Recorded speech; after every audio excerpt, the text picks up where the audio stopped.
బాబాయిని చంపి ఆనాటి ముఖ్యమంత్రి నేనే నా చేతిలో కత్తి పెట్టే ధైర్యం వచ్చిందంటే నేరస్తులకి, కెన్ యు ఇమాజిన్? దాన్ని నమ్మించడానికి సాక్షి, పేపరు, టీవీ పెట్టుకొని పదే నమ్మించి సానుభూతి సంపాదించినది కూడా చూశారు కదా మీరు. Are the fit in politics? ఏంటి మన తెనాలి? ఎవరు వాడు? Rowdy sheeter. ఎవరు వాడు? గంజాయి బ్యాచ్. మీరు వెళ్తారా? ఎన్ని గుండెలుండాలి మీకు? ప్రజలు మీకు సపోర్ట్ చేయాలన్నా. ఇంకొక పక్క నిన్న పొగాకు. ఏంటి నీ పని? పొగాకుకు నేను చెప్పాను, ఎవరిచ్చారండి? 12,000 రూపాయలు క్వింటాల్కిచ్చి కొనిస్తున్నాం. మా దగ్గర ఎక్స్పర్టైజ్ లేదు, గోడౌన్స్ కూడా లేవు, రైతులు ఇబ్బందుల్లో ఉన్నారు. ఎంతైనా పర్వాలేదు, నష్టం వచ్చినా పర్వాలేదు, కొనాలను కొంటున్నాం. కొంటే మీ బాధ్యత ఏంటి? ఎప్పుడన్నా చేశారా మీరు? బాధ్యత లేకుండా పోయి ఒక 15,000 మందిని ఎసకపోయి ఇక్కడ ఏం చేశారు? అమరావతి, దేవతల రాజధాని అమరావతి, ప్రజా రాజధాని అమరావతి, వేశ్యల నగరం. ఇది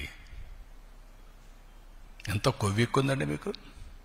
ఇంకా సమర్థించుకుంటారా మీరు? మీరు అడిగిన క్వశ్చన్ చెప్తున్నా, కెన్ యూ ఆన్సర్? ఇలాంటి వాళ్ళని మీరేం చేస్తున్నారు? మీడియా. మీ ఇంట్లో ఆడబిడ్డలు లేరా? మీకు తల్లి లేదా? కూతుర్లు లేరా? మీ భార్యలు లేరా?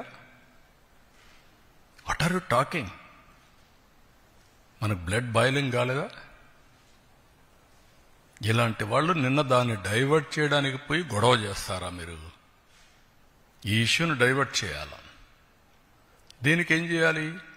ఒక చిన్న గీత ఉంటే ఇంకో పెద్ద గీత గీయాలి. అంటే పోయి 15,000 మందిని పెట్టుకొని రౌడీజం చేస్తారా? అంటే మీ ఉద్దేశం ఏంటి? నేరస్తులు రాజకీయ ముసుగులో చేస్తున్నారు కాబట్టి మాట్లాడితే రాజకీయ నాయకులపైన యాక్షన్ ఎవరి మీద తీసుకోవాలి? రాష్ట్రానికి లా అండ్ ఆర్డర్ ఎవరు క్రియేట్ చేసినా బీ కేర్ఫుల్. హెచ్చరిస్తున్నా. నేనెప్పుడు భయపడలా. తీవ్రవాదులపైన పోరాడినప్పుడు కానీ,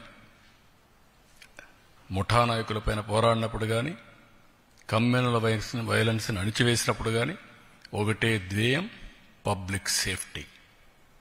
పబ్లిక్ సేఫ్టీ, నో కాంప్రమైజ్. ఈ విషయం గుర్తుపెట్టుకోవాల్సిందిగా ప్రతి ఒక్కరిని హెచ్చరిస్తున్నా. గట్టిగా కూడా చెప్తున్నా. ఎన్నోసార్లు చెప్పా, చేసి చూపిస్తా.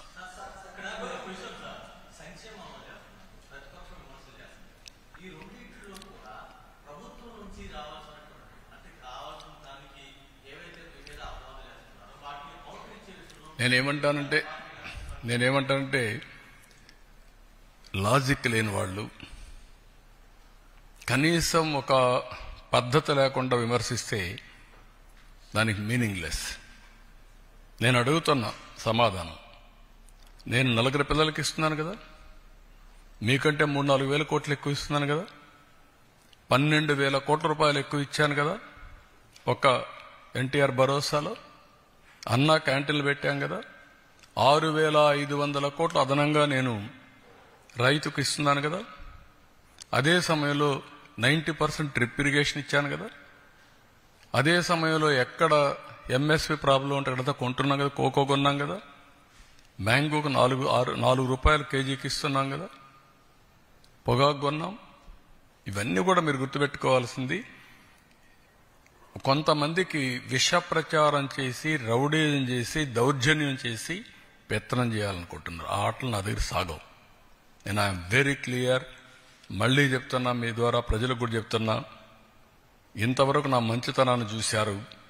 తోక తెప్పితే మాత్రం పబ్లిక్ సేఫ్టీ కోసం ఎవరిని ఉపేక్షించడం. అందరికీ గుణపాఠం ఉంటుంది.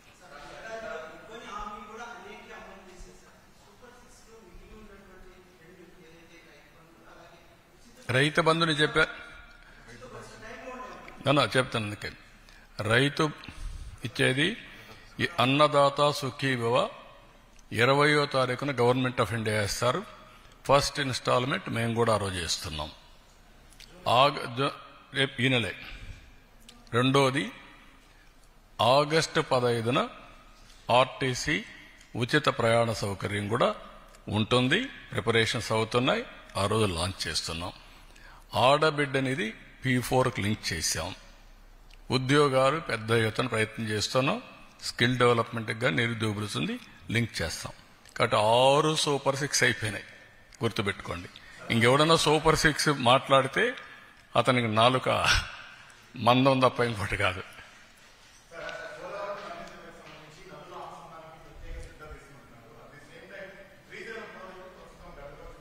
అది కూడా చెప్పాము. ఆ ప్లంజ్ ఒకటి, ప్లంజ్ పూల్ ఒకటి కొంచెం చిన్న సమస్య వచ్చింది. డబ్బులు శాంక్షన్ చేశాం. Work is going on. We have taken decisions.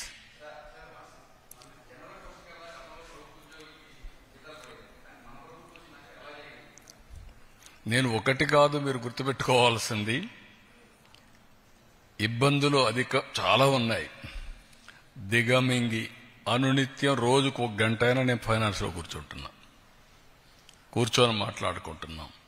ఏ విధంగా చేయాలని అన్నీ ఆలోచిస్తున్నాం. అది కూడా ఒక రైట్ టైంలో మీతో మాట్లాడతాను.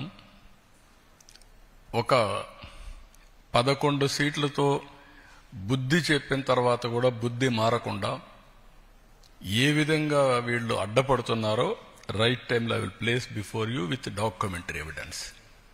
అది ప్రజాద్రోహం. నేను ఆస్తులు తాకట్టు పెట్టడంలా,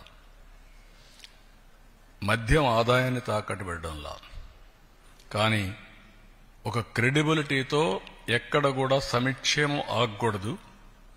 అభివృద్ధి ఆగితే ఆదాయం తగ్గిపోతుంది. 2 బ్యాలెన్స్ చేయడానికి సమాంతరంగా తీసుకుపోతున్నా. దాని మీద ఎన్ని ఆటలాడాలన్నీ ఆడుతున్నారు. రైట్ టైంలో మీకు చెప్తున్నా. ఈరోజు అందుకనే జీతాలే కాకుండా పెన్షన్లు కూడా రైట్ టైంలో ఇస్తూ అందరినీ ఎక్కడికక్కడ చెప్పిన హామీలు ఎవరికి ఏ ఇబ్బంది లేకుండా చేస్తున్నాం. ఈవెన్ ఇన్ఫ్లేషన్ కూడా మనది లోయెస్ట్. మీరు ఆ విషయం కూడా గుర్తుపెట్టుకోవాలి. Thank you.